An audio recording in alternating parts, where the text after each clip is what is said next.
recognized last year as an outstanding youth leader by the city of Bellevue, Washington, for her work with U.S. Congressman Jim McDermott in raising awareness about the Bosnian genocide. She's written a number of essays on this subject, and her recent research compared the founders of the United States with the founders of Bosnia, and that was showcased at the 25th anniversary independence celebration of Bosnia-Herzegovina. Mihajlovic is a trustee of the Bosnian American Institute.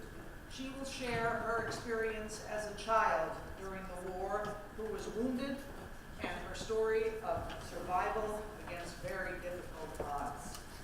Irfan Mirza is very familiar to us. He is the education chair of the Bosnian American Institute. He spent much of his time during the war in Bosnia-Herzegovina crisscrossing the front lines of the conflict. He has done extensive research on the Bosnian genocide. He is certified as a genocide expert by the Canadian Institute for Research on Genocide. He also serves as a trustee for the Advisory Council on Bosnia-Herzegovina in Washington, D.C. We welcome all of them.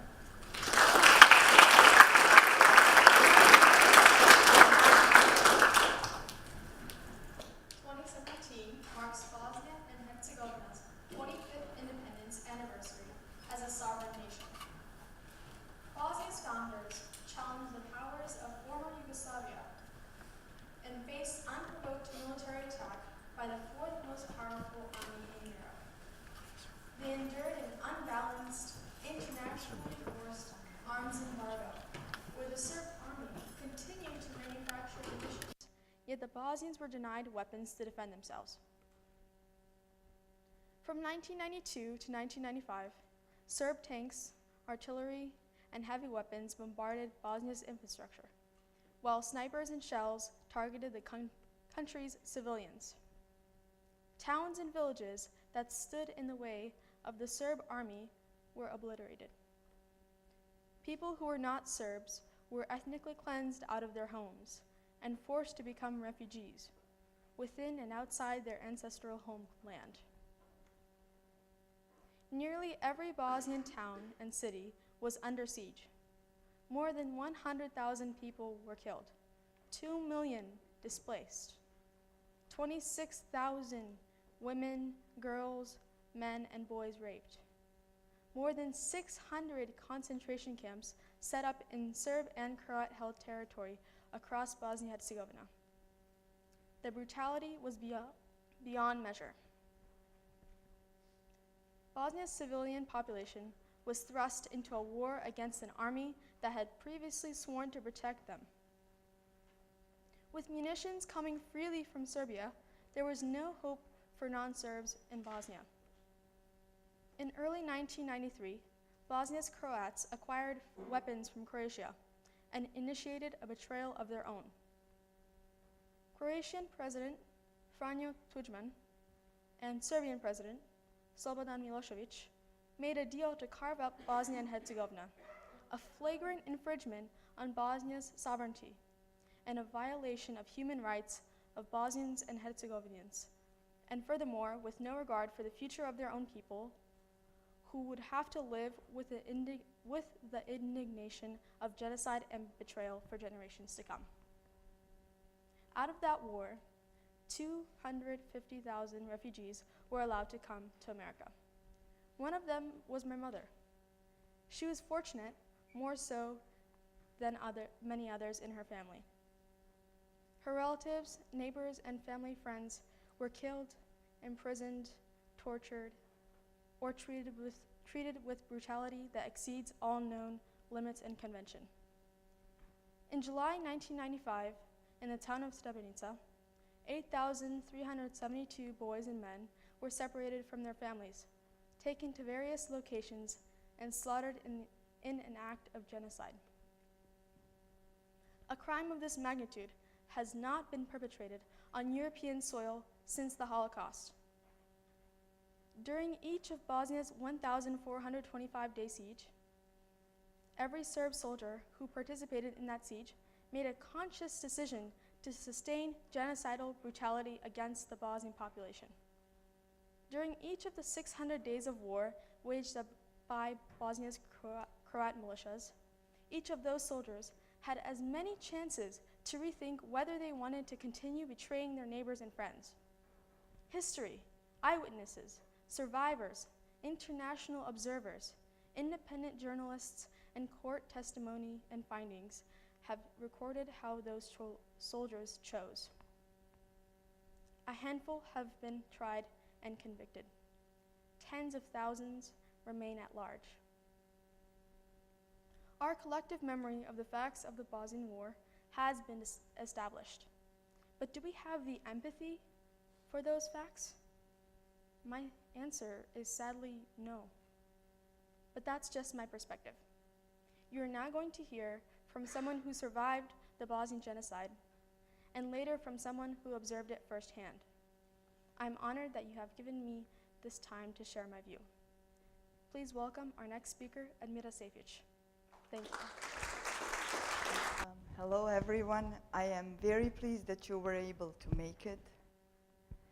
My name is Admira Sejfić. I was born and raised in Sarajevo, Bosnia and Herzegovina. I recently visited Sarajevo to commemorate the anniversary of my injury. My reflections of the trip were bittersweet, as I have not visited Sarajevo in the past 24 years. This year, out of spite, out of gloom, and of the agony, I built up the courage to ask the question, why did this happen to me? I met with very important people in Sarajevo, most of them who frowned at the thought of making a rose memorial in Sarajevo as a commemoration in my name. Their explanation was based on the premise that I was not dead and that reason should suffice. Regardless of the drawbacks, I was able to collaborate with the mayor of the municipality Sarajevo. Together, we decided to build a memorial center for every injured child who withstood an injury during the siege of Sarajevo 1992 to 1995. The agreement seemed surreal. The city that I call home, Sarajevo. The city I currently live in, Seattle. All of my close and extended family stood united for my provision. It was in that moment that I realized how impactful my tenacity was going to be, not only for myself, but for all children injured in the war. As I stood on the place on January 8, 2017, where 24 years ago, at exactly 4:35 p.m., a grenade hit a building at the location of Bolnička Street, and one shrapnel embedded itself so deep into my skull and brain that I almost immediately lost consciousness. However, I vividly remember my father screaming over my limp body, trying to revive me. I wanted to assure him that I will be all right and that he should not scream that utterly horrifying sound we commonly hear in our new millennium. This was 1993 for me. Once I got to the hospital, the medical personnel aimed my ambulance bed towards the morgue. I withstood a great injury and my chances of living were 0%. I remember my father pleading with the doctors, telling them that I was only 10 years old. Begging to save his daughter, of course. Only 10 years old? But what a lucky double-digit number that turned out to be. Dr. Muhammad Čustović, a well-known neurosurgeon, performed a very complicated surgery on my brain. After he was done, all that could have been done was to leave me in God's hands. I can only say that I was more than blessed to have lived. The near-death experience did not stop me from breathing on my own. After 20 days of being in a coma and countless tears being shed over my immobile body by family members and friends, I woke up. After I woke up, we found that my whole left side was paralyzed, and I had a speech impediment. Regardless, to my family and friends, it was a miracle. They began calling me a phenomenon. At that time, I was too young to understand why they were calling me this, but it sounded so cool and fantastic, I went with it. Due to the rigor of my rehabilitation process and additional surgeries I needed to go through, I was selected by a German organization to be evacuated out of Sarajevo with my mother and my younger sister. Among all the madness, I found happiness in the fact that I was able to save my family from the war. I am thankful it was I that was injured and not them. My father stayed behind in Bosnia, but once the war ended, he joined us in Germany. Since then, we have moved to the States looking towards a better future. A future that entailed an incredible education, a distinguished career, and a loving family for me. My left arm never fully recovered, but it is a constant reminder that an enemy of life tried to wilt and extinguish a rose that was ready to blossom. It's too bad for them that I am that rose and I am blooming. As I stood on Bolnička Street on the sidewalk on January 8, 2017, at the exact same spot where the enemy tried to add me to the number to all of those who lost their lives during the siege of Sarajevo, I realized that in spite of their attempt, not only have I survived, but I have prospered. In spite of all of the barriers, I do not and will not ever hide under a different name, nor will I pretend to forget that by them trying to kill me, they attacked my identity, nationality, and the honor my forefathers have left to me as a tribute. Thankfully, God has blessed me with a second chance, and in my lifetime, I am prepared to sustain anything that comes my way. I am very beholden by everyone who has supported me on my journey. The municipality and the staff of Sarajevo, the wonderful Bosnian American Institute organization,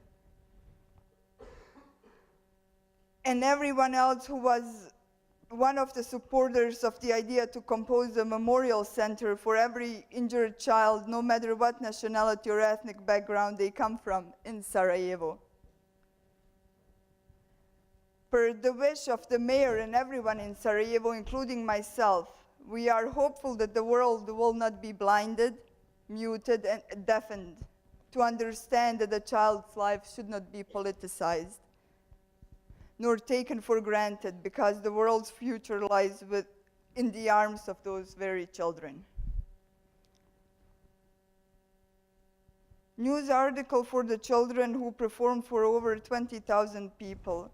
I am very honored to come from Sarajevo, because not only it is a beautiful metropolis, but it is very diverse, and it's a home to all kinds of individuals, no matter how big or small, enabled or disabled they are. To the city that I call home and all of its population, without all of the collaboration and with the municipality and the Bosnian American Institute, all of this would have not been possible. The Bosnian American Institute and each of you is to be thanked and honored, because without all of your might and capacity, you blow the wind under my wings so that I can soar higher than it has ever been predicted for me. Thank you, ladies and gentlemen. Thank you, Admira. And thank you, Alyssa. I want to thank the university for this program, this lecture, this entire series. The fact that somebody cares enough to study about the Holocaust and genocide to help the cause of humanity, it's really important. This year, we have several anniversaries, I think. Let me just grab my clicker, sorry.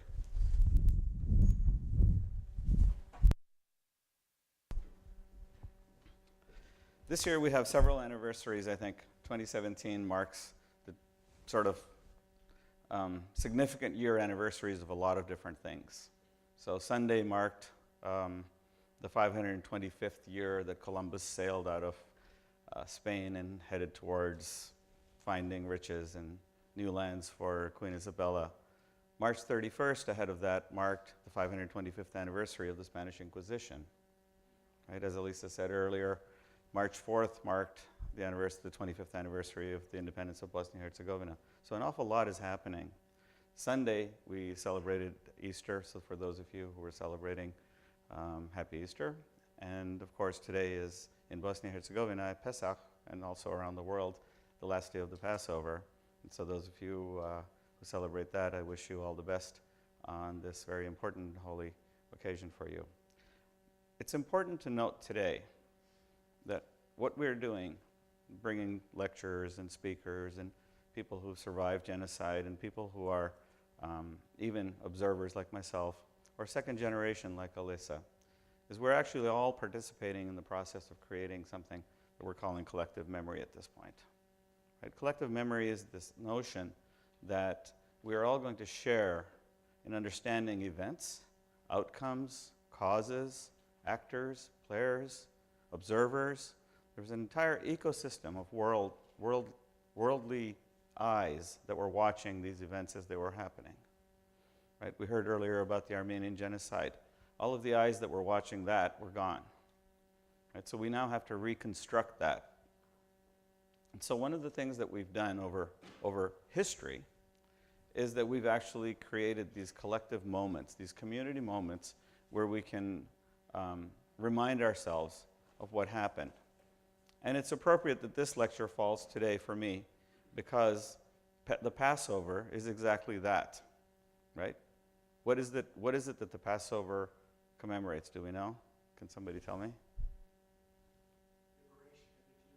Yeah, liberation of the Jews, right? There was the Exodus. They left slavery from Egypt and they went out to freedom, right? And so what happened over a period of time is that experience was memorialized, right? This is how it worked. And in fact, in the Hebrew Bible, God commands the Jews, and says to them in some implicit way, to remember the Passover in first person, not in third person, right? It's not something that happened to somebody else.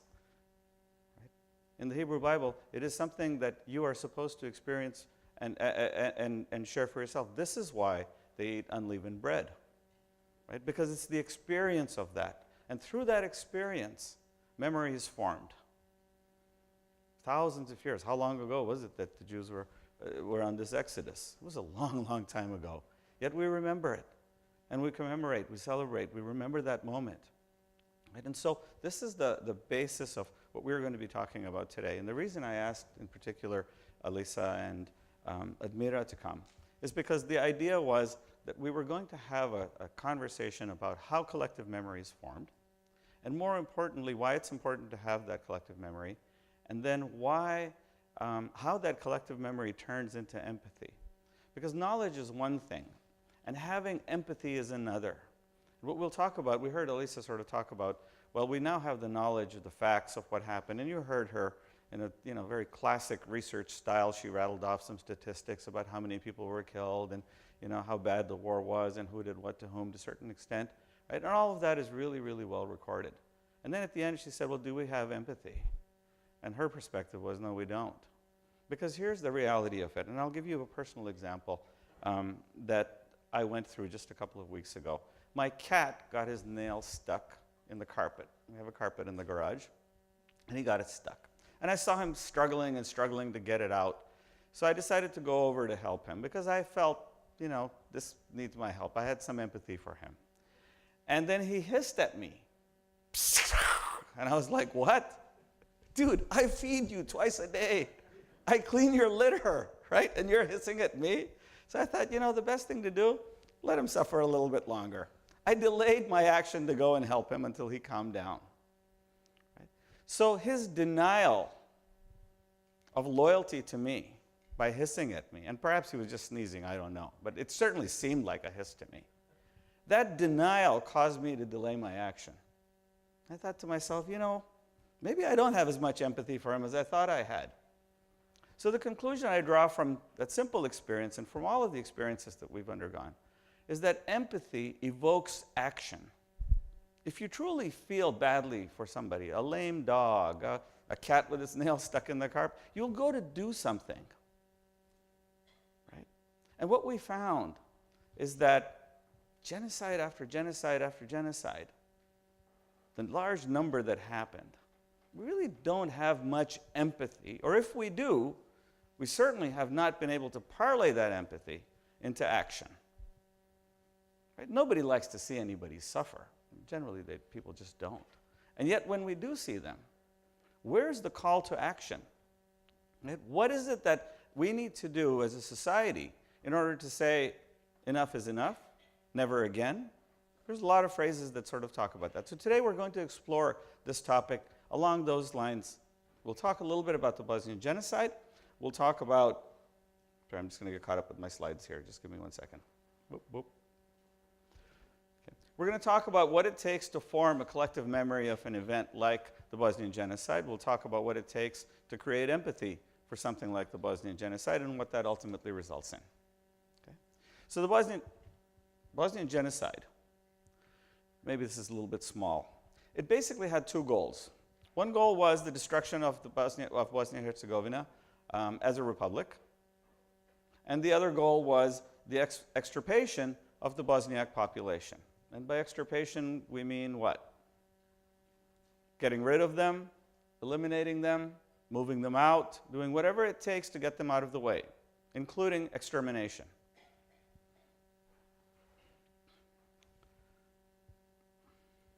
And there are some really, really important characteristics of this campaign that was launched in 1992, and it was planned well ahead of that. So we'll talk a little bit about the historical context, we'll talk a little bit about the timeline, and then we'll talk about the attributes, the characteristics of not just what happened, but how it happened and who caused it to happen. Okay. Mass atrocities in Europe, televised around the world, right? How many of you, can I say, have seen news reports, even now, YouTube videos and so on about the Bosnian genocide, about the war? Right? Quite a few, just about a lot of people, right? There's a theory out there or an idea that it could have been prevented. We need to explore that. And it revived international criminal justice all of a sudden. Up to that point, we really didn't have anything. The Nuremberg trials was the last time the word genocide was used in a significant way. It was used only 3 or 4 times in Nuremberg, by the way. And then all of a sudden, we set up the International Criminal Tribunal for Yugoslavia, and here we are, 24 years, 23, 4 years into it, and they've tried 192 criminals so far, or indictees, out of which I think 189 have been convicted. Right? The numbers are very small compared to the large number of people that it took to commit such large acts. As Elisa had said, tens of thousands remain at large. Right? So the shock of Bosnia is that it happened 50 years after the Holocaust. We really didn't have any way of predicting that kind of atrocity would happen, on European soil in particular. As if that makes it worse, I'm not sure. Because we'd always thought that, some part of the westernized world was somehow more civilized, had somehow more convention, as Elisa had said, or more norms that we would adhere to. We had the Geneva Convention in place. We had the Raphael Lemkin's Convention on Genocide. Right? We had an awful lot in place. And this was happening in the backyard of countries that are otherwise extremely, extremely advanced in technology and communications and democratic principles and all of that. And when it happened, we had absolutely no commitment to end it. And prior to that, obviously, and history shows we didn't really have any commitment to prevent it. Right? The institutions that we were relying on to remediate, not to prevent, not to end, not to stop, not really to do anything, but to just go, well, what can we do? And I was part of those institutions. We'll talk a little bit about my role also. Right? And it serves as a warning that knowledge without commitment, really it's like a science project, right? It just sort of sits there and you kind of do it and you say, well, I've proven it, and it's sort of somewhat theoretical, but it's not really applied. We saw it on television. We covered this, mass media. Journalists risked their lives. A number of them lost their lives. They raised awareness. And it put pressure on leaders. We'll get a chance to see how the leadership of the world reacted to that. Okay. Could it have been prevented? My opinion is yeah. Any atrocity of that magnitude for that duration can be. At least I had said Bosnia was under siege 1,425 days. That's 1,424 days of thinking that we had to do. Right? Perhaps not the first day, maybe not even the second day. What could have been 1,100 days that we could have been thinking. Genocide Convention was absolutely ignored. We didn't test against it, right?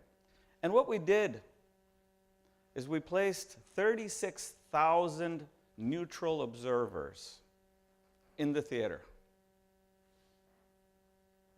So I don't quite know what the word neutral means anymore, because if you're sitting and watching these atrocities unfold, Admira, as a 10-year-old child, having this piece of shrapnel put into her brain, paralyzing her left side, I don't know that anybody who observes that and does nothing could be considered neutral. Right? At least the journalists who are observing it are reporting it. They're calling for help. They're saying, hey, do something. Here, look at this happening. Right? Roy Gutman wrote this piece on about the concentration camps. Right? He broke the story. President Clinton read the story, and he called Anthony Lake, his national security advisor. And he said, is it true there are concentration camps being set up in Europe? And Anthony Lake, and this is in the memos, Anthony Lake said, yeah, it is true, sadly. Right? But the violence didn't end, in spite of presidents knowing what was happening, in spite of government officials and leaders and so on going to Bosnia-Herzegovina and seeing for themselves firsthand. Instead, what we did is we revived this international criminal justice system, right? Seems to be a solution for a lot of our problems. Let's just set up some sort of a tribunal, something that's going to go address these issues, and then try to figure out who has impunity, who has immunity, who did we guarantee immunity to and who we didn't. Right?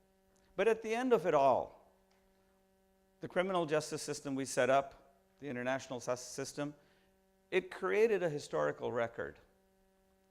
Out of the trials that have happened so far of these 192 convicted or indicted individuals in the International Criminal Tribunal for Yugoslavia, we have 190,000 pages of testimony. 190,000 pages. Last year on March 24th, 2016, the International Court handed down the verdict for Radovan Karadzic, right, the principal architect of all of this nightmare. The verdict alone is so large that they couldn't fit it on a single PDF file. It's 2,500 pages. The verdict alone is 2,500 pages. So you kind of have to stop and say, what's going on? Why did it take 190,000 pages of testimony and 2,500 pages of verdict, right, to find somebody guilty? So we'll talk a little bit about why that happened. Okay? How are we on the slides? So why does it matter? Why does Bosnia matter? Right? It matters because it allows us to understand the current and the potential for atrocities elsewhere. Because there are some patterns that we're starting to see through all of the genocides that we study. And it is becoming quickly an emerging area of scholarship. And I'll tell you why. If any of you are interested in doing grad studies and post-grad studies, there's 190,000 pages of library waiting for you in The Hague. As sad as that is, it's there. Up to that point, by the way, the amount of jurisprudence that we had, meaning the interpretation of law that we had on genocide, came out of Nuremberg. It probably fit in a single binder that you could carry in your backpack. We have, in comparison, jurisprudence on drunk driving that would probably fill this room easily, and then some. We know more about drunk driving, and we have studied it more, and we've tested it more in the court of law than we have genocide. So that speaks volumes for where we stand as society. If aliens came to the planet and they sort of looked at where we were, looked at our intellect and our knowledge, what would they say? You guys didn't really study the biological extermination of the human race. You studied a whole lot of other stuff, but the most important thing that keeps your planet alive with humans, you didn't really study that, and you didn't do much about it. Right?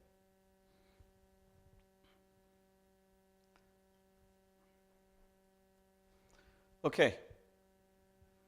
I also want to talk about an anniversary that's coming up on May the 31st. And this is yet another really important date in Bosnia-Herzegovina. This is the town of Prijedor. It's just an ordinary, post-communist era town. About 100,000 people, as I said, live there. It's in northwestern Bosnia-Herzegovina. On May 31st, 1992, the town municipality issued a decree that all Bosniaks who exited their homes had to wear white armbands. And they had to fly white flags out of their homes. And if they didn't, they could be summarily executed in the streets without trial,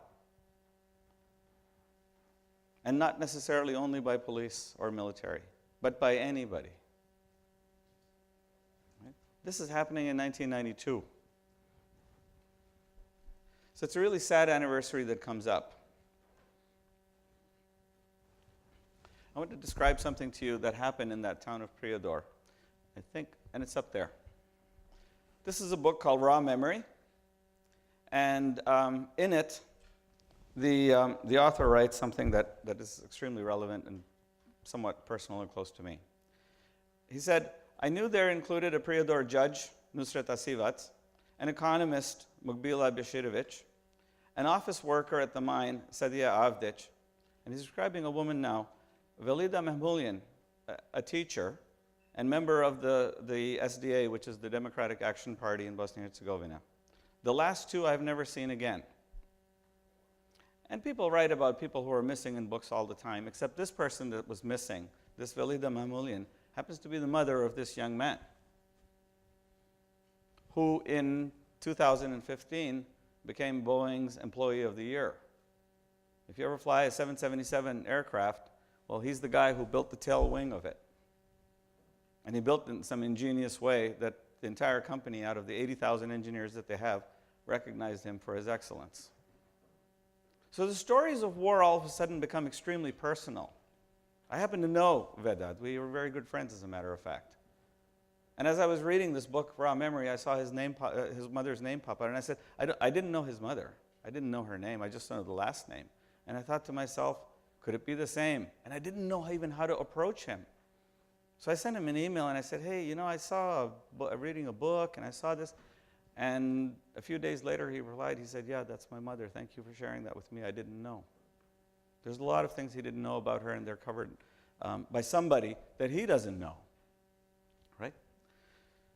Concentration camps in Bosnia were set up. Two of the most notorious ones, Omarska and Keraterm, out of 600 concentration camps that were set up in Europe in 1992, from 92 to 95, 600 of them. You kind of have to stop and think about what allowed that to happen. It's not like there were 3 or 4 and they were obscure and they were in some far-off place. Journalists went to visit them, they reported on them. Okay? So where did all of this start? Right? How do we get to this nightmarish situation where people are paralyzed and they're losing their mothers and and all of these terrible things that are happening?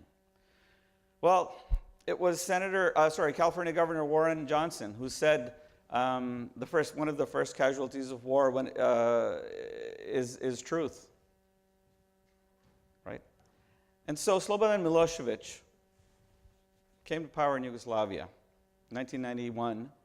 He decided to make truth the first casualty of everything he was going to do.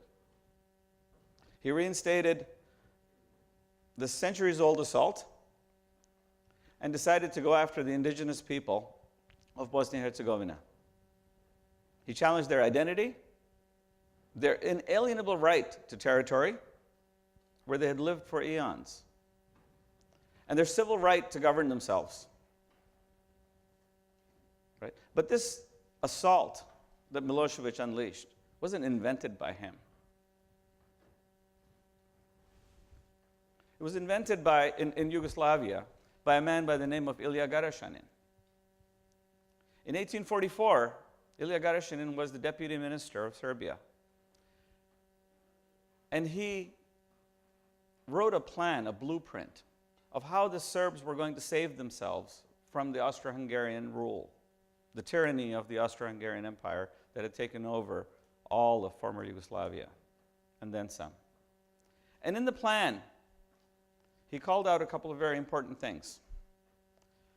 His strategy was to carve out or to annex the territories of Kosovo, Sanjak, Albania, Bosnia and Herzegovina, parts of Croatia, Montenegro.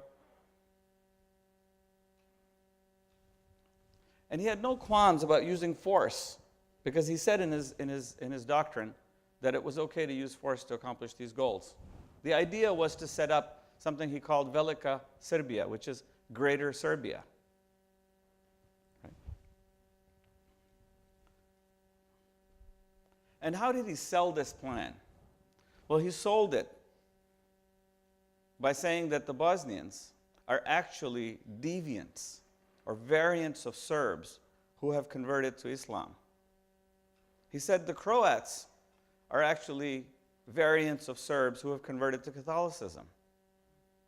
Right? He created a second-class group of citizens that you could then turn around and say, oh, it's okay to diminish them. It's okay to do things to them, to isolate them, to segregate them, to ethnically cleanse them, to dehumanize them, and eventually also to kill them. He also said that Bosnia-Herzegovinians are devoid of national consciousness, right? Meaning that they don't have the awareness to belong to a country, to own a country. Right? So we start seeing in 1844 this very apartheid-like attitude coming out of the government. Right? So the plans that lead up to genocide, they start a lot further back than we think they do. So is there some way that we can capture that early movement, those early planning stages, and start looking at those things and start calling the alarm out, saying, hey, this is something wrong that's going on, and we know how it's going to end further downstream. Bosnia-Herzegovina's history goes back a long ways. I'm not going to take you through all of it because it actually goes back to the earliest days of humans in Europe, when man first walked out of Africa, Cro-Magnon man, whatever you want to call it, anatomically modern humans. They went to Europe, and one of the paths they took led through Bosnia-Herzegovina. But in about 1462, I want to say 23,000 years later, the Ottomans had created a province out of Bosnia-Herzegovina. And in that province, they invested in Bosnia. At first, they tried occupying it and ruling it, but the Bosnians were rebellious. They took up arms. All of the peasants and farmers took up arms and kept pushing at the Ottomans. So finally, they decided instead of occupying it, let's give it some level of autonomy. And that autonomy resulted in heavy investment from the sultans. And in fact, it resulted in some level of protection of the various religious sects that existed in Bosnia. There were Orthodox Christians. There were Catholic Christians. There were also a sect known as Bogomil. Bogomil were Christians, but they didn't really embrace the idea of the Trinity. So they were deemed as being heretic. And in fact, the Pope Innocent III, deemed the entire kingdom of Bosnia-Herzegovina to be a heretic kingdom. And he kicked Bosnia and its church out of Catholicism. that left the church of Bogomil dangling. So when the Ottomans came, they offered the Bogomils a place to anchor their ecclesiastical hierarchy, meaning to say, hey, your church can affiliate itself with Constantinople. Right? So that endeared the Bosnians even more to what the Ottomans had to offer. Good living, trade, economic prosperity, investment in infrastructure, schools, and a place for the church to associate itself. Bosnians converted to Islam. They started converting very early. But Bosnians also converted to Christianity. A lot of Bogomils converted to Orthodox Christianity, and they converted to Catholicism.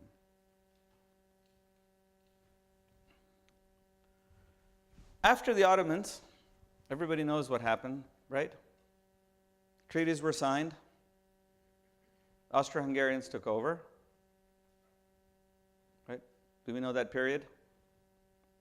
1878.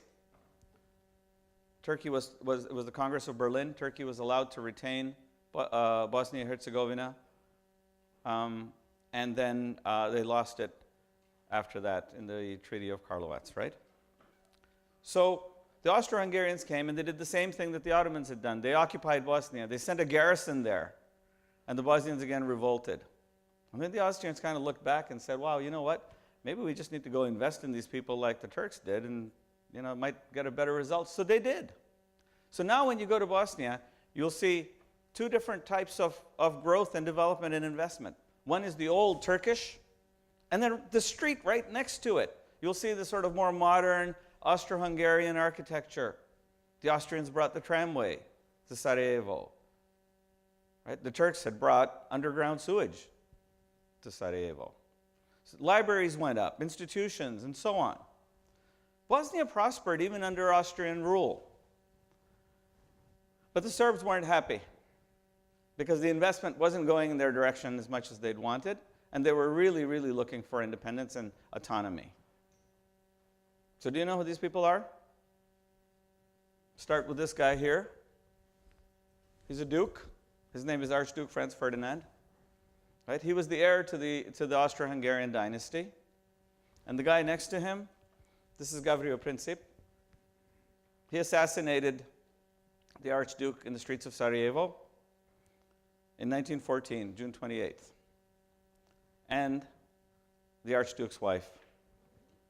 Make a long story short, that was the shot that was heard around the world. And what we mean by that is that it caused Austria to send garrisons to Belgrade, and World War I started. Bosnia went through a period of, I want to say, of struggle during the First World War, as did all of Yugoslavia, right? And there was an intra-war period where a kingdom was established, right? And it was established by the Karađorđević family of King Paul, this guy here being the head. And King Paul negotiated a treaty with Hitler in 1939. And after that, Prime Minister Milan Nedić, Prime Minister of the kingdom, signed the tripartite agreement, which allowed the Nazis free access to all of Yugoslavia. But at the same time that that was happening, the Nazis had set up a puppet state with Croatia. And that allowed them to extend the Third Reich into the Balkans. The Ustasha, they were called the Ustasha, the Croatians who sided with the Nazis, they started ethnically cleansing Yugoslavia, and in particular Bosnia-Herzegovina, of all Jews. Belgrade, under Serbian leadership, was the first city to call Germany and declare that it was Judenfrei. Not Krakow, not Warsaw, but Belgrade, free of Jews. The atrocities started not just against the Jews, but by the Ustasha against the Serbs. 300,000 Serbs were killed. Concentration camps were set up. Serbs, Jews, Gypsies, slaughtered. When I was in Sarajevo, I met a Jewish woman who described her experience from the Holocaust. She said, the Ustasha were trying to be better Nazis than the Nazis themselves. She had lost her family in the Holocaust, her mother, her sister, her father. Her father was killed in front of her very eyes. So the atrocities started very heavily back in the Second World War, and Bosnia paid a dear, dear price for it. There were a couple of people who came to prominence in Yugoslavia, and in particular in Bosnia-Herzegovina. One of them was a man by the name of Draže Mihajlovic,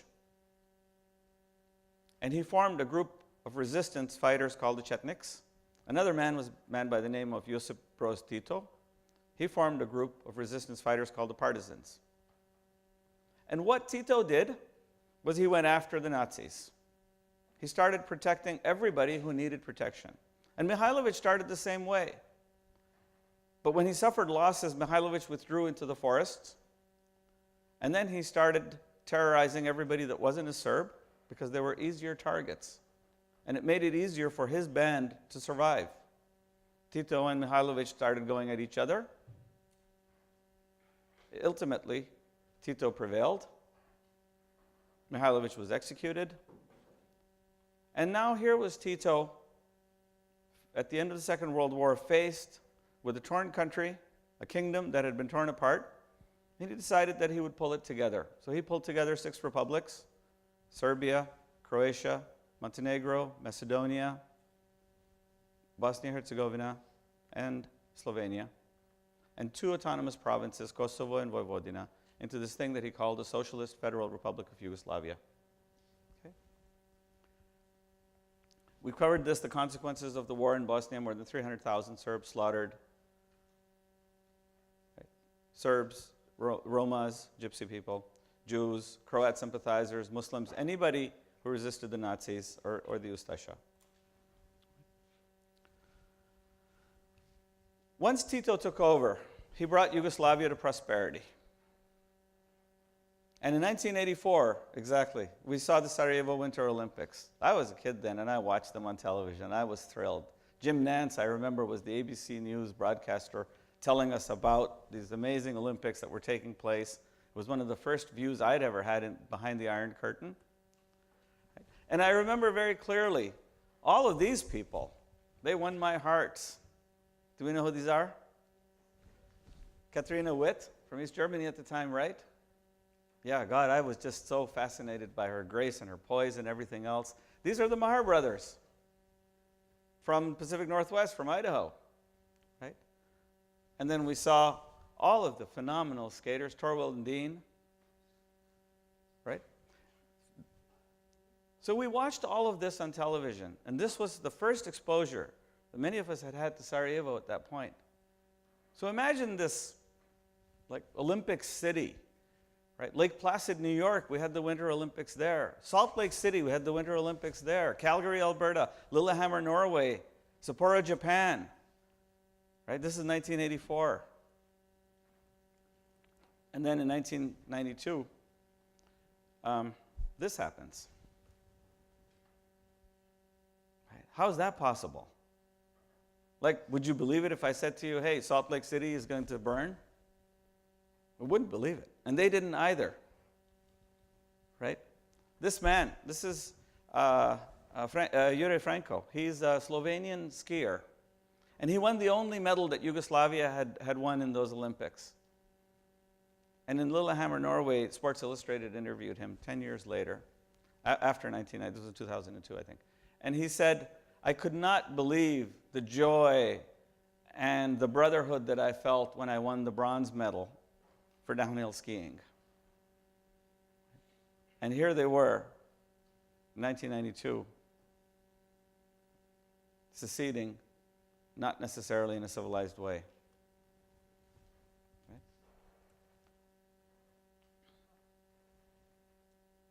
Okay.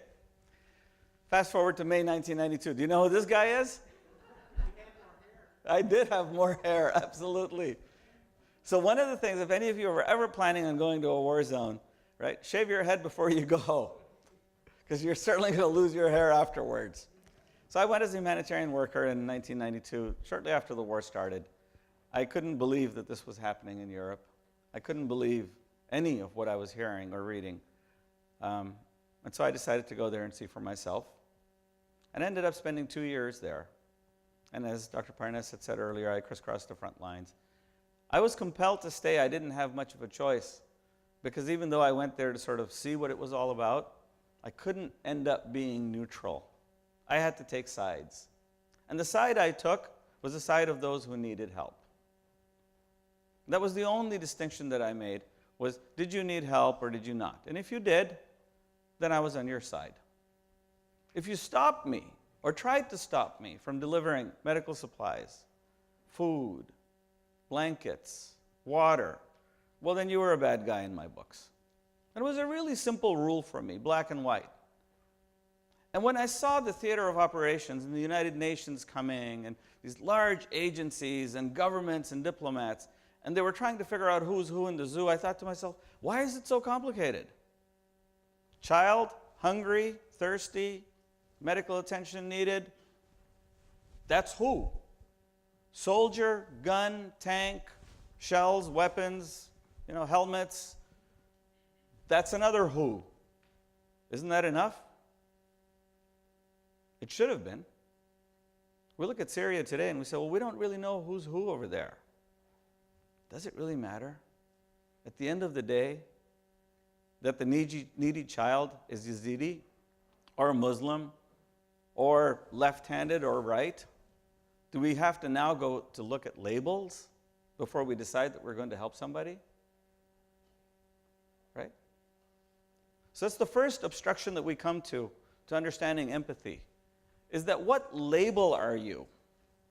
It's the most important question I got asked in Yugoslavia is, what's your label? They wanted to know what my interest was. Why was I there? I get that part. Everybody's curious. But they made it a condition for passage. They made it a condition that to allow me to get through, that I'd have to identify myself with a particular label of some sort. So I adopted an awful lot of different labels. And I could predict at the next checkpoint that I would drive up to what label they were going to allow to get through. And it made me wildly successful. Also made me an incredible liar. Right? Wars are complex. In Bosnia, it was 3 ethnicities: Serbs, Croats, Bosniaks. Serbs and Croats had a fatherland backing them up. Croats had Croatia, Serbs had Serbia. Bosniaks really didn't have anybody. There was a UN arms embargo imposed. We heard Elisa talk about that very early in the war. And the thinking of the international community was, let's stop them from getting arms. They'll be able to kill each other less. Great. Works wonderfully, except for when Serbia has its own ability to manufacture weapons. And they manufactured and manufactured and manufactured. And we kind of knew that also, by the way. Because here's the thing.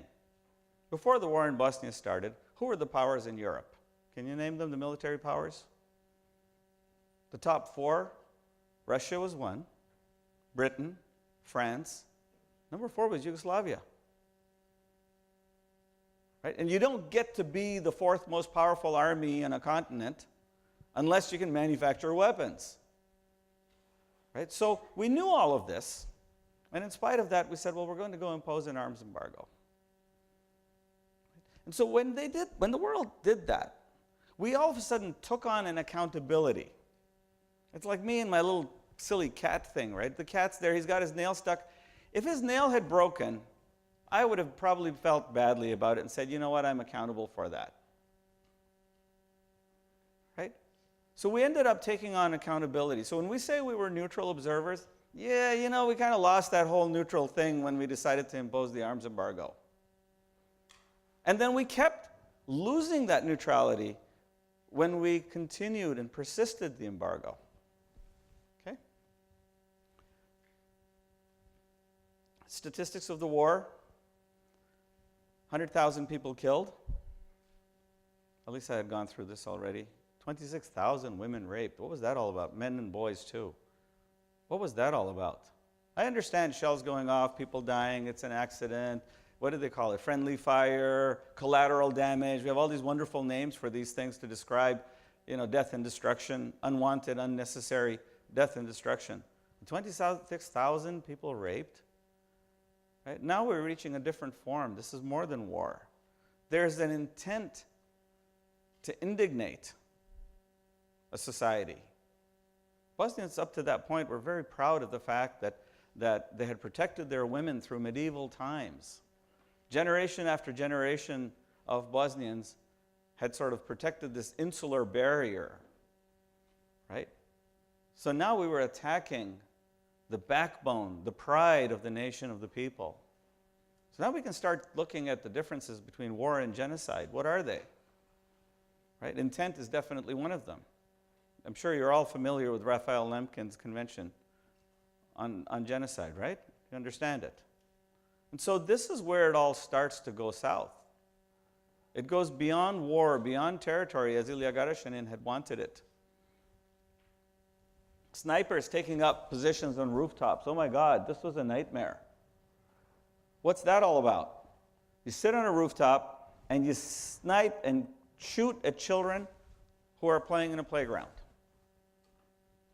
Yesterday I spoke in Santa Clara, on Sunday, and I talked about a sniper on a rooftop shooting at children in a playground in a neighborhood called Alipashna Polje. And Alipashna Polje is a neighborhood where there's just like these communist-era apartment buildings, and they're all built around this sort of piece of ground that's a park. And so the kids were sledding down the hills in the winter. They'd taken their little toboggans out, and a sniper got on the rooftop and started shooting at them.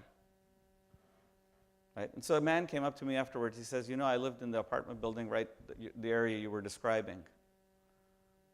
Right? And he was a child, and he actually wanted to go out and play at the time with those other kids that were on the toboggan, but he said his mother didn't let him go.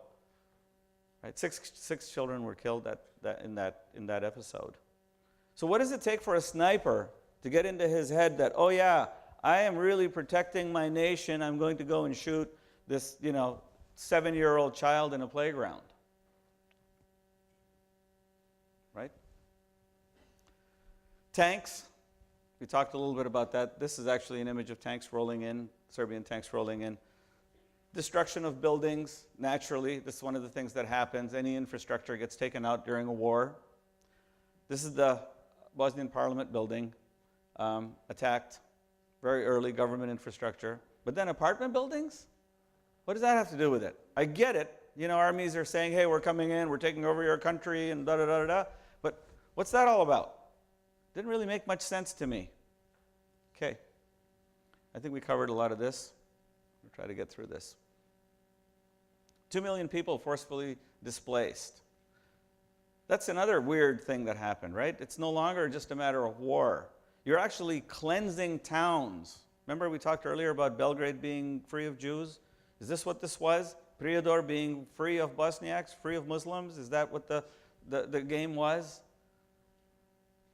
Right? Displacement of such massive populations of people, something must be happening.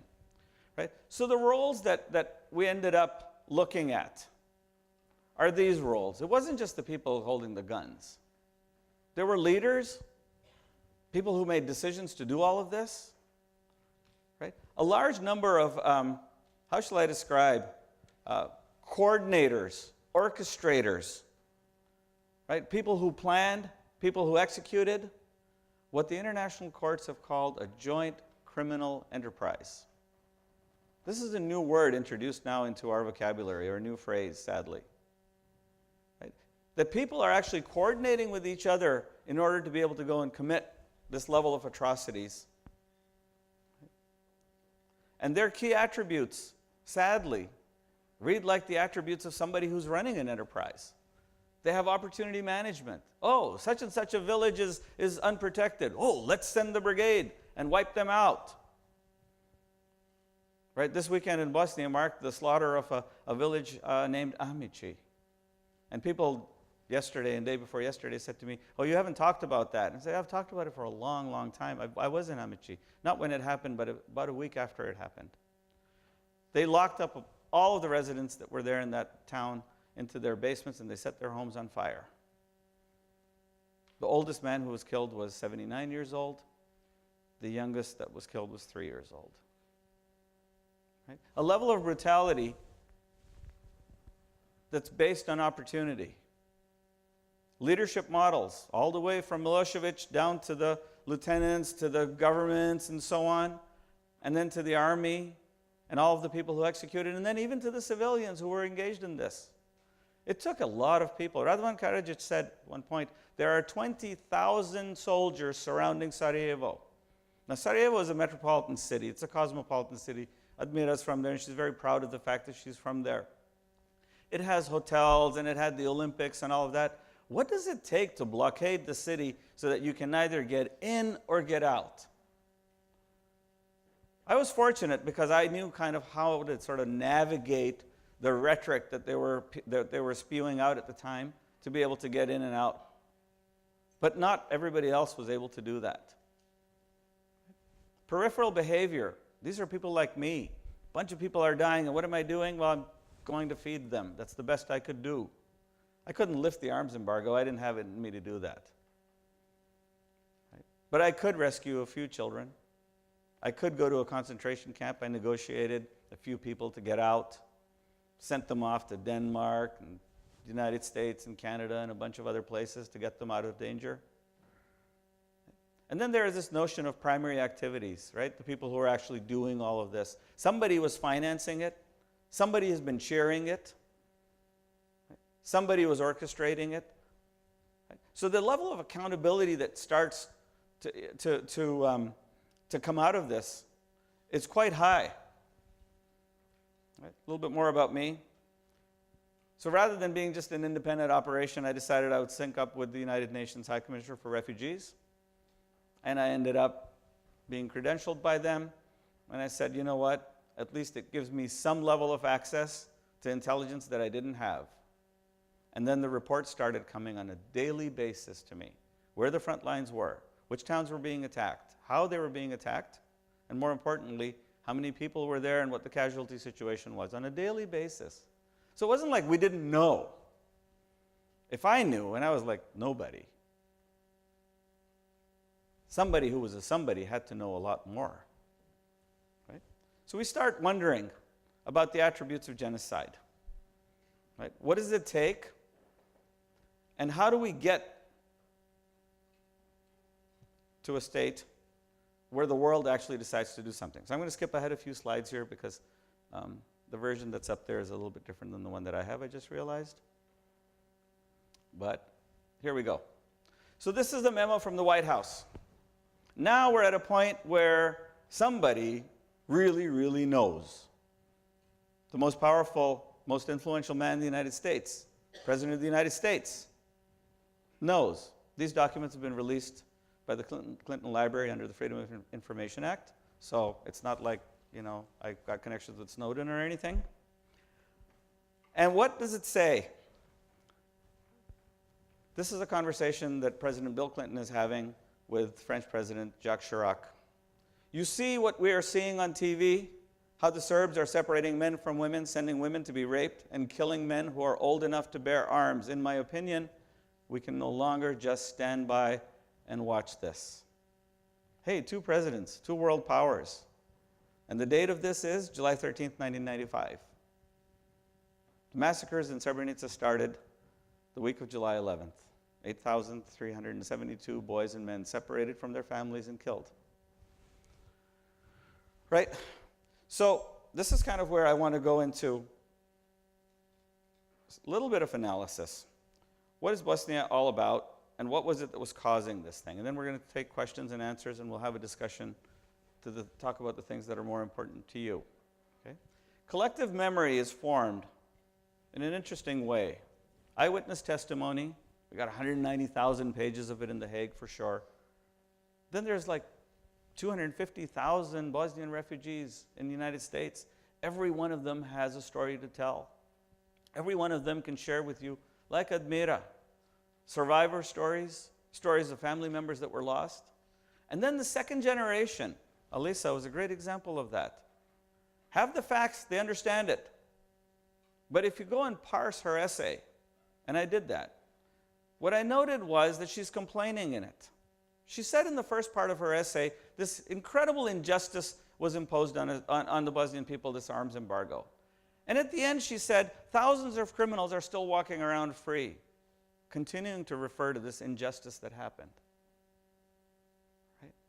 So without justice, we're not going to be able to close the books on the events and the outcomes, because lack of justice is in and of itself an outcome. It's an unwanted outcome. It's an unpleasant outcome, because it never gives people the opportunity to bring closure. So what did Admira do? In her talk, she talked about how she went to Sarajevo. How many years later was it? 24 years later, she gets herself in shape, right? She was put in the morgue. We heard her say that. They pointed her bed in this no man's land between the people who are dead and the people that you've given up hope on, thinking they're going to die soon. And then she got herself out of that. She got herself fixed up. No longer the speech impediment that she had. No longer entirely paralyzed on her left side. And she said, 24 years later, I'm going back. And she thought of something nobody else thought about. We think about memorials for people who died. We never think about setting up anything for people who survived, people who were injured, people who are disabled, people who are emotionally, mentally scarred, people who don't have perhaps a visible disability. That would be just about everybody, right? So this is how we start thinking about collective memory being formed. People taking action. Admira has an awful lot of empathy for what happened to her, so much so that she decided to make it actionable. Alisa has empathy for what happened to her mom because she decided, I'm going to write essays about it. Right? So this is where we get into a situation where you have the opportunity to shape not just collective memory, but also to evoke empathy and empathy in others. So now if I'm a perpetrator of all of this opportunity, whatever it was we're talking about, the guy who fought, who curtailed basic rights and so on, what's my goal in all of this? My goal is to make sure that empathy never sticks. Because the minute it does, somebody's going to come and hold me accountable for the crimes that I committed. Right? And how do we do that? The best way of breaking empathy is do what my cat did. Hiss. Psst. Right?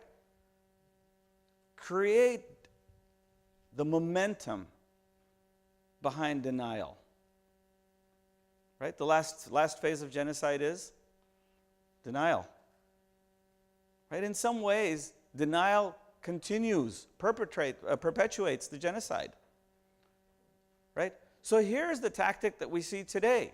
And this is why all of this injustice stuff that we heard from Alisa and from Admira saying, hey, they didn't build a memorial for me, I wasn't dead. Right?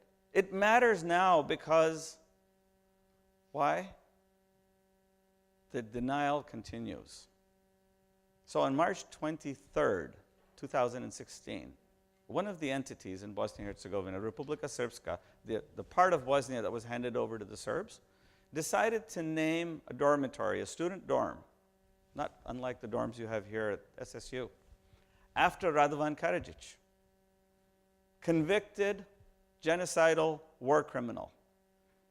There's a dormitory just outside of Sarajevo now, named the Radovan Karadzic dormitory. I would not want to sleep in that dorm. But by doing that, they've done a couple of things. First thing they did is they said, look, Karadzic is a national hero. We're going to celebrate him as that, and we're going to name a student dorm. And all of the students who go through that dormitory are, for the rest of their lives, going to remember what a great hero he was. How many of you have gone to visit houses of U.S. founders, like Thomas Jefferson's home and Benjamin Franklin's home, right? These are like amazing things to go do. Well, that's the level to which they're lifting this convicted criminal. Just a couple of weeks ago in the town of Visegrad, they stood up a gigantic cross, it's like 80 feet tall. This is a town where bodies were murdered and people were thrown in the Drina River. Right? If you ever heard of a book called The Bridge on the River Drina, this is the town that book was all about. By Ivo Andrić, this is what the book was about, that town. So they were throwing bodies into the Drina River that eyewitnesses described. The Drina was red in color because of the blood. So here in this town, they're lifting a big cross for the Russian and Greek soldiers, sad to say, that had mercenaries who had participated in the war and were killed. In a genocidal war, I really wouldn't be proud of that. We heard Elisa talk about the indignation for future generations. Neither Milosevic nor Tudjman cared for their future generations. They certainly didn't care for the Bosniaks and Bosnians. That was clear. They were ready to carve up the country, kill them, cleanse them, do whatever. But they also didn't care for their own people. Wow, now we start seeing signs, right? And we start seeing trends. When you think about ISIS and ISIL, what are they doing? They don't care for the other people. They don't even care for their own people. Otherwise, they wouldn't be doing these things. So now we start thinking, you know, if we actually did some level of scholarly study of genocides over a period of time, not just one, but all of them, we might see these patterns emerging and start saying, wow, it is possible to identify who's who. And that's why this program and this study becomes so important and so fascinating for me. If I had known then, 1992, 93, 94, what I know now, I would have done things entirely differently. Right? I probably wouldn't have gone to deliver humanitarian aid, to be honest with you. I would have gone to knock on the White House. I would have gone to 1600 Pennsylvania Avenue, and I would have stood out there and I would have bought and sold every possible thing that I could in order to get my foot in the door. Very much like I did zigzagging my way through those checkpoints, I would have zigzagged my way into the White House and had a one-on-one with the President of the United States and said, hey, buddy, it's time to call it quits. Let's go over there and do something about this. That's me. As Elisa said, that was her perspective. That's my perspective. Okay, so that is sort of where we are at. Okay, today, in Bosnia-Herzegovina, the country is organized. That's what we call it. Divided, really, polarized, I want to say, between an entity called the Republika Srpska and an entity called the Federation. The Federation is a partnership between the Croats and the Bosniaks, and they sort of get along with each other to some degree. The Republika Srpska wants to have nothing to do with the country of Bosnia-Herzegovina. They would rather separate and then go and align themselves back with the notion of Velika Serbia. Remember we talked about Ilija Garašanin? And so there's this stalemate, what I would call a cryogenic freeze. Cryogenic is when you take something and you put it in liquid nitrogen, right? Like it's a chemical freeze. It happens instantly. The day we signed the Dayton Agreement, Bosnia was frozen into this polarity, this polarized ethnic division. And for 25 years, what Dayton has done is its job. A peace agreement was negotiated by the United States. After we saw this memo from Bill Clinton and Jacques Chirac, Clinton decided enough was enough. He authorized NATO to push back Serbian positions. And for the first time since the Second World War, the Luftwaffe, the German Air Force, went into battle and bombed Serbian positions, as did the Americans, the French, and the British. We launched Tomahawk missiles from the Adriatic Sea, knocked out Serbian communications, and that brought Slobodan Milosevic and Franjo Tudjman and Ali Izetbegovic, the presidents of the three republics, to the negotiating table. Richard Holbrooke was the ambassador at large appointed by President Clinton to negotiate the peace, and he brought them to Wright-Patterson Air Force Base in Dayton, Ohio. He sat them down, and they negotiated for a week. The negotiations were falling apart, and Clinton was getting anxious. So Holbrooke decided he was going to play a gambit. He organized a gala dinner event for everybody who attended. And this is in his book, you can read about it. It's amazing how he's done this. And in that gala event, he held it in the hangar, in the largest hangar of Wright-Patterson Air Force Base. And in that hangar, there are American fighter aircraft. He positioned all of the tables and put cards, tent cards, of who was sitting where. because he wanted to orchestrate the conversations that were going to be happening at dinner. And he chose a spot for President Slobodan Milošević in such a place that the needle nose of the B-1 bomber would be pointing at the back of Milošević's head. This was what negotiation had come down to. Right? A tactic that he had to deploy to let Milošević know what it feels like when the B-1 bomber, the most advanced aircraft in the world, is staring you down. And after that gala dinner, Milošević signed the peace agreement. War ended. 25 years, Bosnia has not had war. It's an amazing accomplishment. But they've also not had justice. The president of Bosnia-Herzegovina, at the end of the Dayton process, gave an interview to the newspaper, and he said, "This is not a just peace, but we need peace more than we need justice right now." Right? 100,000 lives had been lost up to that point, 13,000 children killed. So this is where Bosnia stands today, unsatisfied, and in a state where the country has not been able to make progress. For every step the country takes forward, politically, economically, towards integration into the European Union, towards its relationships with other countries such as America, Russia, and so on, for every step they take backwards, they're pulled back 2 steps because they no longer have a constitution to govern them. What they have is this peace agreement. And that peace agreement has become the de facto constitution of the country when it was never intended to do that. Okay? So that's the talk. Is there a great future at the end, light at the end of the tunnel for Bosnia-Herzegovina? I like to think so, because history has shown that Bosnia has resilience. 1,400 and, how many did you say? 25 days of siege of Sarajevo against the 4th most powerful army, and the city did not capitulate. That's some resilience. In fact, in Bosnia's history, it's never capitulated. It was ruled by the Romans for 400 years, starting in the 2nd century AD. Yet they did not absorb, well, they did. They absorbed 3 words from Latin in their language. How can you rule a people for 400 years and they don't absorb your language? Right? So they have in Bosnia a saying, it's called Bosanska glava, which means Bosnian head. Okay? I'll let you figure out what it means. Okay?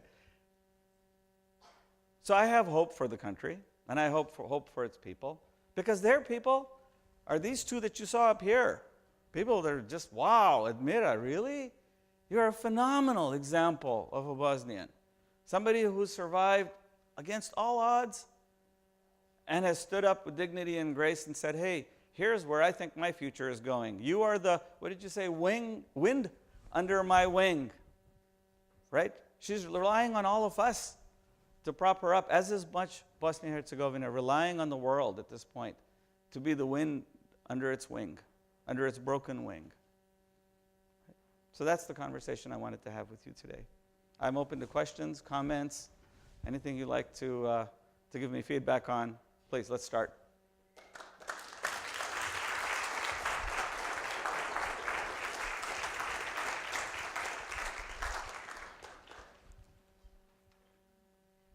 Go ahead.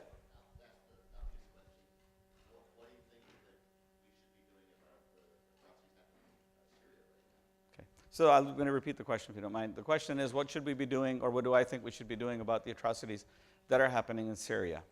Right? So one of the things I learned in Bosnia is that individuals have really, really good intentions when they come to the theater or when they try to do something, whether they're here or there. In 1992, I came back, I think it was in August of 92, and I went on a lecture tour of universities. I think I visited more than 90 universities in 100 days. Okay? So this means that, and the crowds came, thousands. I was in the University of Nebraska. 1,000 people showed up in the theater to listen to me. I had lost my voice that day, and this is why this is so important. I had laryngitis. And so all I could do was get up there and hold the microphone close and whisper. And you could hear a pin drop at the end of the room. It was that silent. So people absolutely care, and they want to do something. And our heart wrenches when we see the child wash up on the shores in Turkey, for instance, that 4-year-old, or the chemical reaction to the sarin chemicals that they used against the people, right? But the political will that it takes to make a difference is an entirely different thing. And what it points to, sad to say, and you're not going to be satisfied with this answer, by the way, I'm warning you up front, and you're going to say, oh boy, this guy's really, really done a downer on us. What it tells us is that the will of the people, our will, is not necessarily translated into the actions of the governments that represent us. And it's not just a statement about the United States. This is a statement about all of the governments in the world. Because the first thing that the political powers do, and these are the powers that control the largest assets, the biggest assets. Any one of us can give our personal resources. George Soros gave $89 million to the humanitarian aid effort in Bosnia-Herzegovina. Right? He got on a plane and he literally just got there. He just landed in Sarajevo and said, you know what? I'm taking over this whole humanitarian thing because you guys aren't doing a good job of it. There's 300,000 people dying of starvation and food in Sarajevo. I am going to make sure they get food delivered to them. Refugees all over the place, I'm going to make sure that they're clothed and they're taken care of. Yes, we can do a certain amount through individual effort. But what was it that George Soros needed just to get to Sarajevo? He needed a NATO airlift. He needed the United States cargo plane, the C-130, to get him there. He needed the battalion of soldiers to protect him. I was in Sarajevo with Senator Daniel Patrick Moynihan, senator from New York, right? Very influential senator in the United States. And he gets pinned down under sniper fire. Remember that picture with the little bunker and the sand trap and all that, the sandbags and all that? We were there at Sarajevo airport. He's coming off of the airplane, and pop, pop, pop, pop, pop, pop, pop, sniper starts shooting. Of course, UN soldiers, American soldiers, bring him to the ground, and I'm trying to get there and have a little conversation with him, and I'm being shot at. So here I am, we're hunkered down behind these sandbags, me and Senator Daniel Patrick Moynihan. So I'm thinking, you know, there's nothing better to do than to have a conversation. So I start talking to him. Right? And the intent is there. The presence is there. And certainly his heart was in the right place. He says, look, we got to get the situation solved. I said, what are you going to do about it? He said, I don't know. We don't have the will, the national will that it takes to do something. And that's the answer to your question about Syria. Is there a national will to do something? Are we in touch with our leadership in the White House, the Congress, in the Senate, right? In policy, in the State Department, to be able to say, hey, we actually need to go do something, and dropping humanitarian aid through at 38,000 feet isn't going to do it. The effort, what we did in Bosnia, where we sent, you know, some crazy guy from California to go and deliver humanitarian aid, that's just not going to cut it. Right? So the question becomes not so much of what it is that we should do for Syria, because it's very late for Syria. It's what it is that we should do for the next thing that happens. And what we need to do is we need to build infrastructure. And I'll give you what I think you are asking me, is to say, hey, we want to go save these people. We want to sort of, you know, rescue them in some way. I want to say we don't have the relationships that are needed to be able to do that. Our governments don't have the moral compass that perhaps that we carry as individuals. Because they're sitting there saying, well, if we go there, what are the Russians going to say? Right? What's Assad going to say? What are we going to do about him? Like, you know, do we really want to oust the guy? Well, we did the last guy, that Saddam Hussein thing, and look what happened. Right? What we aren't saying is, hey, it's a really clear story of good guys and bad guys here. Can we not just put the bad guys out of the way a little bit and say, you know what, don't shoot at us, because if you do, we'll shoot back? United Nations soldiers, 36,000 of them were in Bosnia. They didn't shoot back. They were shot themselves. 13 soldiers were killed around Sarajevo, UN soldiers. They didn't fire back. Like, what happened all of a sudden? You're the French Foreign Legion and you don't shoot back? UN posts are overrun. You've heard about Rwanda. You were here for the lecture, right? From the ambassador? Romeo Dallaire is calling headquarters from the field, a Canadian captain, right? Saying, hey, I need reinforcements. Not getting anything. Governments aren't structured to listen to the people at that point. So to get to that solution, what you have to do is it's going to take all of you and all of us, me included, to do something about it. And here's what we'll do. We're going to make sure that we engage in our political system. Fortunately for us in the United States, we have this notion of liberal democracy where we can engage. And we're going to do something about it. And we're going to make sure that our political representatives represent truly our interests. And our interests are to make sure that atrocities like Syria don't happen. Right? So that's how we're going to get there. But it's a long path. It's a path of awakening and enlightenment among the masses to say that we need to be engaged in our political system. We need to hold our elected officials accountable on balance for everything that they do and don't do. And then we need to become vocal. Right? We haven't seen the demonstrations for Syria get to the degree that the Secretary of State of the United States says, oh, I am being compelled by my nation to take action. Madeleine Albright said at one point, we heard the demonstrations in Bosnia-Herzegovina from Seattle to Florida, from California to New York. This was one of the states that made a difference. Yes, she was figuratively describing how the country was being crisscrossed with demonstrations, but she said, we heard those. Right? Are we hearing the demonstrations for Syria? Right? So that's the sad part of it. I hope somebody has like a more uplifting question. Okay? Go ahead, yes.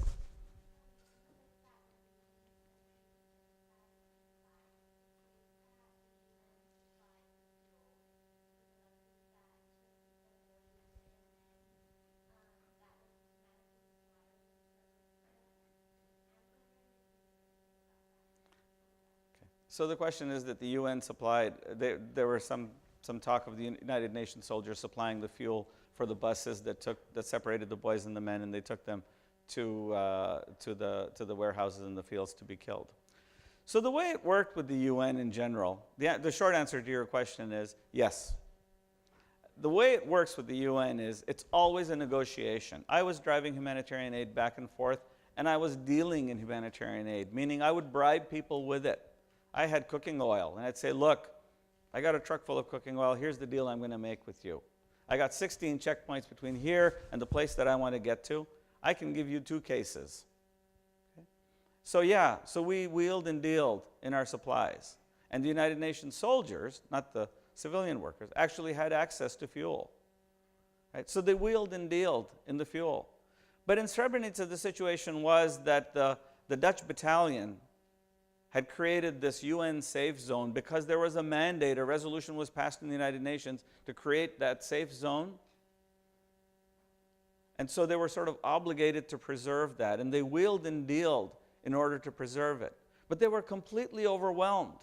The 4th most powerful army in the world, and I'll give you an example. I was in Sarajevo on a weekend, and Saturday, about 8 o'clock in the morning, the shells started dropping. And I lost count because they were day after day, minute after minute after minute, shells were hitting. So finally I went to one of the observers and I said, how many shells landed today in Sarajevo? He said, we lost count after 3,000. In a single day, 3,000 shells land on a city.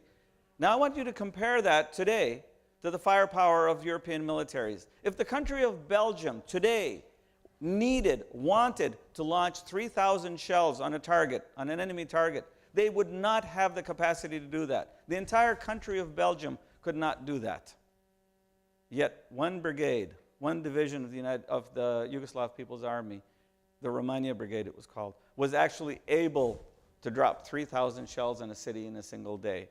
So you see this disparity of power between what the United Nations soldiers have. Captain Dallaire, with his small band of troops, as heroic as they were, what could they do? Right? And then this incredibly powerful army. I was called by the United Nations at one point to help get General Philippe Morillon, the Supreme Commander of United Nations forces, French Foreign Legion commander, out of Srebrenica. because he was trapped there. He was being held hostage. You can read about it. It's a common incident. Not about what my role in it is, but you can certainly read about what happened to him. They brought me a map, and they said, tell us how to get him out. We know you know the turf. You know everything about this place. I did the best that I could. I said, look, this is what I think you can do. There's a radio tower here. There's this. Look for these signs. Right? So all of a sudden, the powerful forces become hostages. And if we don't have an ability to fight back, we end up dealing with them. Right? And part of that deal is, yeah, we give them fuel. And we ended up doing that. As an international body, we ended up doing that. And yes, the fuel was used to bus those boys and men to the killing fields. What were the options? Don't give it to them? I have a scar here because I refused one of them. It was at a checkpoint in a town called Ilija. The guy came up to me, he said, I told you never to come back here. I said, yeah, but I have one more convoy, I have to deliver this. I was sitting in the passenger side, I had a driver with me. He came up, he stuck his Kalashnikov in my face, he says, my soldier is going to kill you because you disobeyed me. The only thing I could say to him at that time was something stupid that came to my head, which is this. Why is it that your soldiers have to do your dirty work? Do you not have the courage to do it yourself? He got so mad at me. He took the butt end of his rifle and bang, he hit me on the side of the head. I was bleeding, but I survived. I got my convoy through. Right? So there's this imbalance of power that you have to be able to deal with. And I didn't have firepower to go against these people. Right? All I had was my wits, stupid words that I could say. Right? So it takes governments. And when I came out of that, I went to see the Canadian Consul General, who was the only guy who would actually sit and listen to me. With a little bandage on my forehead, I drove up to Vienna, and I got into this hotel where the consulate had set up some sort of an office. And the guy's name was Mr. Bergebush. I remember him very well. And he said, what's going on? And I said, look, there's a bunch of refugees. They're trying to get out. They don't have a home to go to. Can you help? And he said, give me their names, and I'll move them to wherever you want me to move them to. So I gave him the names. They created the papers. They're settled in Canada, and so on. Right? I went back. Same guard. Same checkpoint. This time he let me go through easily. I said, what's going on? He says, I'm done. I'm going. My tour of duty is over. He had taken off his insignia. About a week later, I was at Heathrow Airport in London, 4 o'clock in the morning. The flight was late, something happened. The entire airport is empty. I'm sitting at a table, reading a newspaper. I think it was London Times, Financial Times, something. Guy comes up with a heavy accent. Is this seat taken? And I'm looking up at him. He's in a suit, right, tie, white shirt, carrying a briefcase. I recognize the accent, but I don't know who it is. He didn't have his beard, didn't have his mustache. And I said, of all of the empty tables at this airport, you come to this one and you ask me if the seat is taken. You must have a purpose for being here. And he said, I'm Dushko. And I look at him. It's the same guy who had given me the bloody eye. He's going to Hungary. He's retiring there. He has this briefcase. I don't know what was in it. Go ahead. Do you have a question? No, sorry. Okay.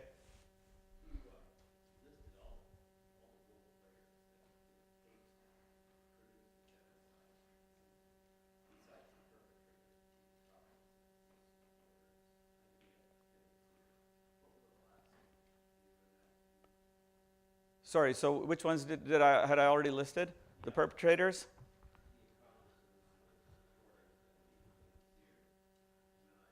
Oh, okay. So the question is that we were listing sort of who are the players in all of this, right? And what were the final few? So in addition to all of these, what I was trying to describe was sort of not a comprehensive list, but to say that it took an entire ecosystem, right? So there were also, in addition to the financiers, they were the people who were protecting them and that entire apparatus, right? And it was these countries of Russia, Serbia, right? They had a very strong hand in making sure that the international political pressures were being redirected so that we wouldn't do something about it. To your example about Syria, right? Russia has a major hand in what's happening in Syria today. And they're redirecting all of the political pressure that we're trying to apply by coming and shielding Bashar al-Assad, in some ways shielding ISIS and ISIL, in ways shielding the perpetrators of all the atrocities that are happening over there. Wow. Right? So all of a sudden, the number of accomplices becomes really, really complex and huge. And the accountability system, well, it's just not there. Even though we have set up the International Criminal Tribunal, we'll try individuals. Then we have the International Court of Justice. In 2007, Bosnia-Herzegovina took a suit against Serbia and Montenegro. The International Court came back and said, thousands of years of ethnic hatred resulted in this massacres. And they didn't find Serbia guilty of participating in the genocide, but they did find Serbia guilty of not preventing the genocide. Sadly, though, the International Court, the Criminal Tribunal, ruled in the Karadzic case that it wasn't thousands of years of ethnic hatred. In fact, it was a joint criminal enterprise with the intent to extirpate the Bosnian population that caused and resulted in genocide. Nobody went back and challenged the first court's decision.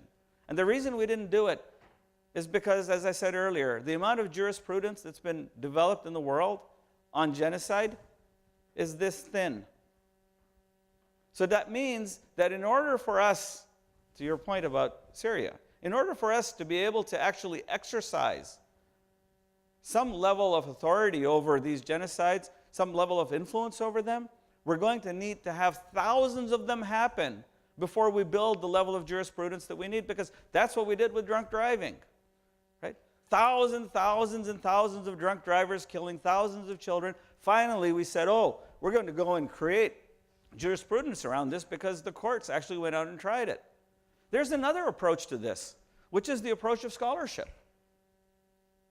The entire Talmud was created based off of scholarship.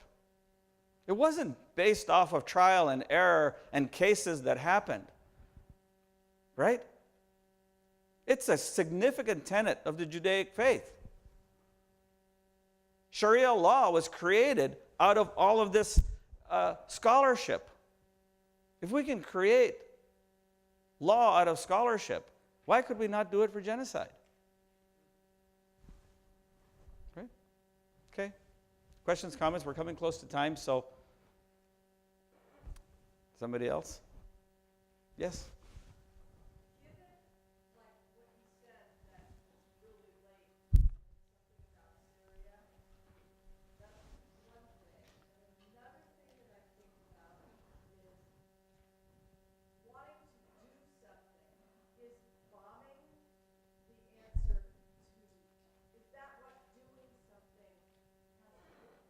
Okay, so the question is, can we do this at a distance? If we want to do something for Syria, can we, do we bomb? Is that a solution?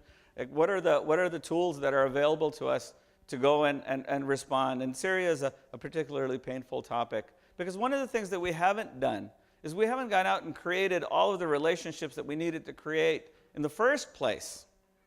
Right? We've treated that Middle East zone as something that we just don't want to get involved with, because every time we go there, somebody ends up getting burnt. Right? One of the things that happened with Rwanda is something that didn't happen in Rwanda, but it's something that happened before Rwanda, which was Mogadishu. Somalia happened before Rwanda, and what happened in Mogadishu? What happened was the United Nations called the U.S. and said, hey, we need your help. We need to distribute aid to Mogadishu, to Somalia. And the United States said, sure. We sent soldiers over there, and the soldiers ended up getting caught in a crossfire. We were completely unprepared. Wow, we went there to deliver humanitarian aid, and now they're shooting at us? Right? So what did the politicians do? Back off. Oh, we need help in Rwanda. Yeah, we heard that one before. Right? So the same thing happens in Syria. We haven't developed the relationships that we needed to develop. We let this Ba'ath Party, the Assad regime, the first guy, the second guy, all of them continue for all of these years. After everything that they did, we never went after them. We never thought to depose them. We never thought to curb them, to check them. Now, collar's on fire, right? There's a saying in Bosnia, when your collar's on fire, you will put it out, right? Whatever it takes. You might have thought about doing something before your collar caught on fire. When you smelled the gasoline on it, you might not have wanted to put that shirt on in the first place, right? And that's what's happening in Syria. So now what do? This is the ultimate question, right? So let me give you a scenario of what you can do. There are aid agencies who are there. Doctors Without Borders are there. You can support them. You can supplement them, right? Médecins Sans Frontières, it's an amazing organization. They were in Bosnia. I was there with them. I received a donation of an entire hospital from the government of South Africa. An entire hospital, I mean everything except for the bricks and mortar. I didn't know how to deliver this thing. I didn't even know what a hospital was. They had incubators, stethoscopes, tongue depressors. I mean, you name it, they had it, right? So I went to MSF and I said, hey, I have this thing. You know, can you guys help me? They said, if you can get it into the country, we can help you get it set up. And I said, no, you take over the setting up. I can't do that. I can just drive. I'll lead your convoy, and I'll get you to the points you want to get to. And they do amazing work. Right? Are we listening to them? Are we supporting them?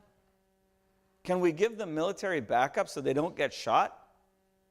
I got shot in the back in Sarajevo. The bullet grazed my bulletproof vest. It wasn't a big deal.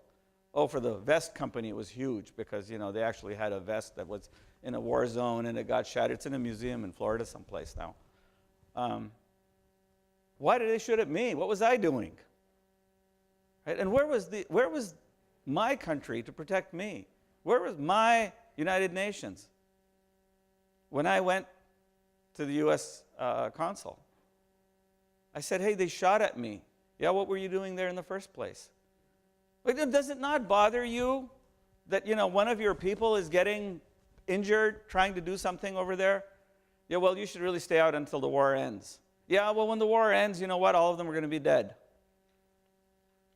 August of 1992, I gave an interview to a newspaper, a college newspaper, and I finally found a transcript of it. I said to the reporter, there's a genocide being planned and executed here. If a guy like me could know back then, right?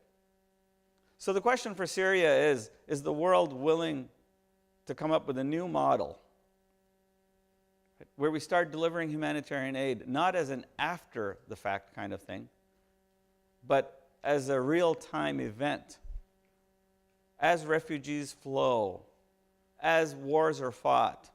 Can we create safe corridors? 36,000 soldiers from all of the countries of the world in Bosnia-Herzegovina. They could not create a single corridor to open a supply line to Sarajevo. The Sarajevans dug a tunnel under the airport, under the runway. The tunnel's about this big. It's about as big as this podium. You kind of have to crouch down to get in it. And they brought humanitarian supplies to feed 300,000 people. There was a small Jewish community in Sarajevo. Most of them, at the beginning of the war, had been evacuated by the Israeli Defense Forces. But about 600 or 700 of them decided to stay. They didn't want to go out because that was their home. And they started launching a relief effort through an organization called La Benevolencia. These were Sephardic Jews who had come to Bosnia. Their ancestors had come to Bosnia in the 15th century. So people started doing things. But who was there to help them? Like really nobody, right? And I remember that day because it was the day of Shavuot. And I delivered a bag of mail to these people, and I didn't know much about them. They could bring in humanitarian supplies, but they couldn't bring in mail because the Serb checkpoints would not allow any of it to go through. I had my ways of getting in, so I brought a bag of mail to them.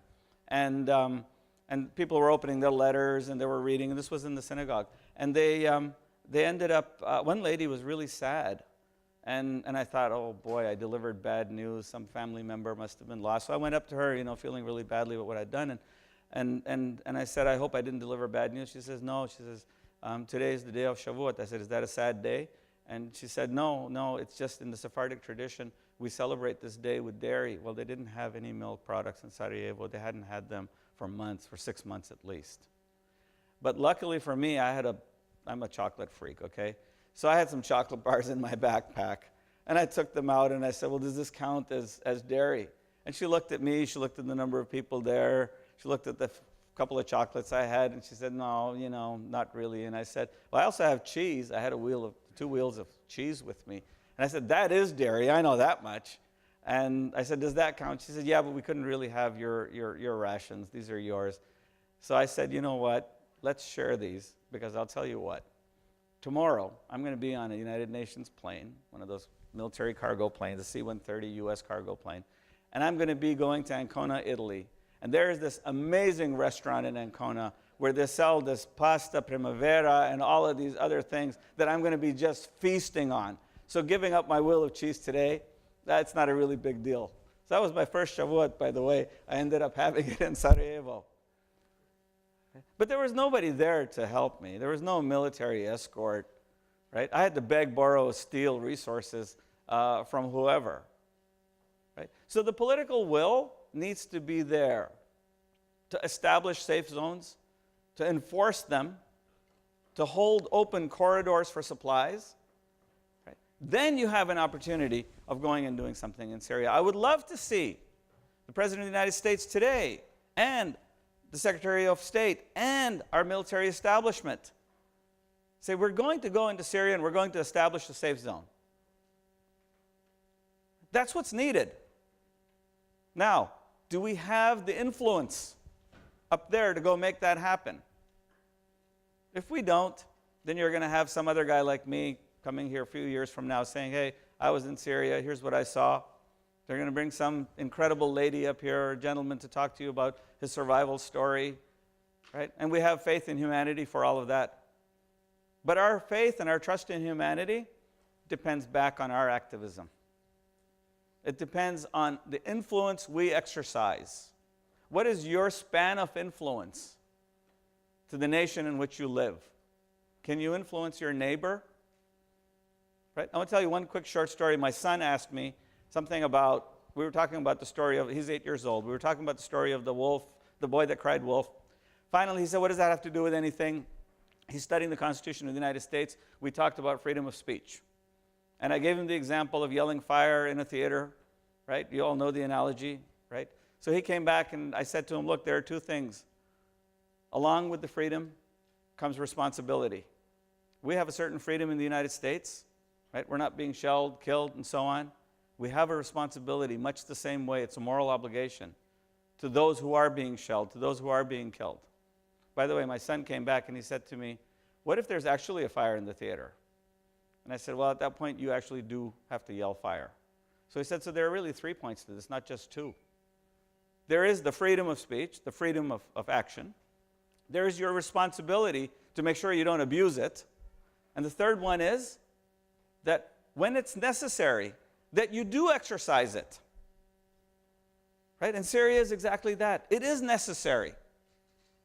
We've heard all of the reports. It's not like anything's in denial. I bet you there's going to be, under the Freedom of Information Act, somebody's going to release all of these documents at some point in time that are going to tell us we knew everything that was going on over there.